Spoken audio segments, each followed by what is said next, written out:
গত শনিবার ওই স্টেশনে ট্রেনে ওঠার সময় হুড়োহুড়িতে পদপিষ্ট হয়ে 18 জনের প্রাণ যায়। নিহতদের বেশিরভাগই শিশু ও নারী।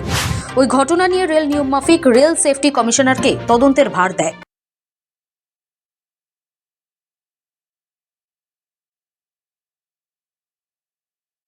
অতিরিক্ত টিকিট বিক্রিকে দায়ী করেছে কোনো মহল।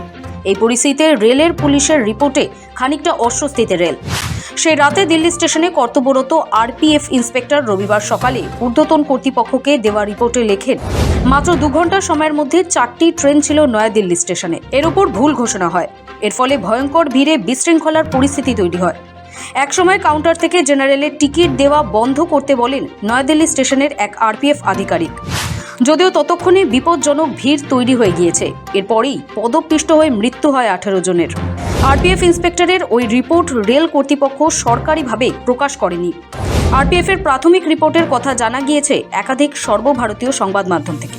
যদিও রেলমন্ত্রী অশ্বিনী বৈষ্ণব জানিয়েছিলেন নয়াদিল্লি স্টেশনে অতিরিক্ত ভিড় ছিল না। যদিও আরপিএফ রেলের নিজস্ব বাহিনী, তারা রেল এলাকায় জানমালের সুরক্ষা দিয়ে থাকে। রেল এলাকায় আইনশৃঙ্খলা নিয়ন্ত্রণের দায়িত্বে থাকে জিআরপি। সেই রেল পুলিশের রিপোর্টে অস্বস্তিতে পড়ল রেল। নয়াদিল্লি স্টেশনে পদপিষ্টের ঘটনায় রেলের দাবিকে খণ্ডন করে দুর্ঘটনার প্রাথমিক রিপোর্ট দিল আরপিএফ। রিপোর্টে আরও বলা হয়েছে, ঘন্টায় গড়ে 1500 জেনারেল টিকিট বিক্রি হয়েছে সেদিন।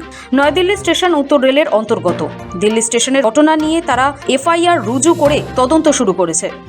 উত্তর রেলের মুখ্য জনসংযোগ আধিকারিক জানিয়েছেন, আরপিএফ এর রিপোর্ট তাদের হাতে এসেছে। বাকি রিপোর্ট দেখার পর উচ্চ পর্যায়ের কমিটি রেল কর্মীকে জিজ্ঞাসাবাদ করবে।